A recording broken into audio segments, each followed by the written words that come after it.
नमस्कार दोस्तों, मैं हूं प्रवेश और मेरे साथ देख रहे हैं आप करंट अफेयर्स भारत। दोस्तों, आज हम एक बेहद महत्वपूर्ण वैश्विक आर्थिक बदलाव पर चर्चा करने वाले हैं। पिछले कुछ महीनों में एक बड़ा नैरेटिव सामने आया है। क्या अमेरिकी डॉलर की वैश्विक ताकत कमजोर हो रही है और क्या आने वाले 5 वर्षों में यूएस डॉलर्स अपनी ग्लोबल रिजर्व करेंसी की स्थिति खो सकता है?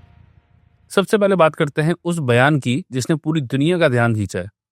अमेरिका के secretary of state Marco Rubio ने संकेत दिया कि यदि दुनिया इस दिशा में आगे बढ़ती रही तो 5 वर्षों के भीतर अमेरिका अपनी मुद्रा के माध्यम से दूसरे देशों पर प्रतिबंध यानी सैंक्शंस लगाने की क्षमता खो सकता है। यह सिर्फ एक राजनीतिक बयान नहीं, इसके पीछे गंभीर आर्थिक संकेत छिपे हुए हैं। पहला कारण, अमेरिका का बढ़ता कर्ज।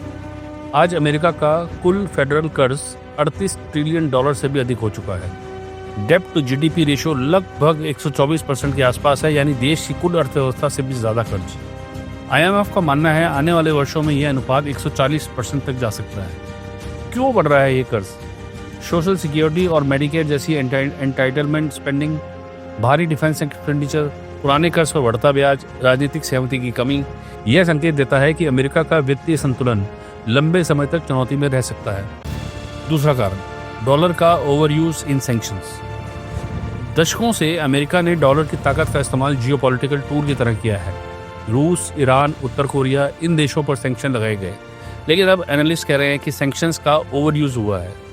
जब एसेट फ्रीज और फाइनेंशियल रिस्ट्रिक्शंस को बार बार उपयोग किया जाता है तो बाकी देश विकल्प तलाशने लगते हैं। यूरोप की कुछ कंपनियों ने इस पर आपत्ति जताई है कि अमेरिकी कानूनों का एक्स्ट्रा टेरिटोरियल प्रभाव क्यों है। यह एक बड़ा स्ट्रक्चरल शिफ्ट है। तीसरा कारण है डी डॉलराइजेशन ट्रेंड। अब सबसे महत्वपूर्ण बिंदु डी डॉलराइजेशन। ब्रिक्स देश जैसे चीन, भारत, रूस, ब्राजील ने बायलैटरल ट्रेड में लोकल करेंसीज का उपयोग बढ़ाना शुरू कर दिया है। उदाहरण के लिए इंडिया रशिया ट्रेड में रूपी मैकेनिज्म, चाइना ब्राजील ट्रेड में युआन सेटलमेंट, रूस और कई देशों के बीच नॉन डॉलर एनर्जी डील्स। यह धीरे धीरे डॉलर की डिमांड को कम कर रहा है। चौथा संकेत गोल्ड रिजर्व का बढ़ना।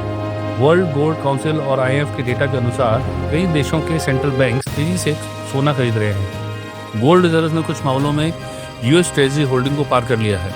क्यों? क्योंकि सोना किसी एक देश के नियंत्रण में नहीं होता। ये जियोपॉलिटिकल न्यूट्रल एसेट है।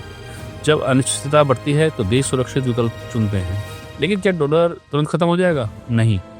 आज भी ग्लोबल रिजर्व का बड़ा हिस्सा डॉलर में है। ऑयल ट्रेड मुख्य रूप से डॉलर में होता है।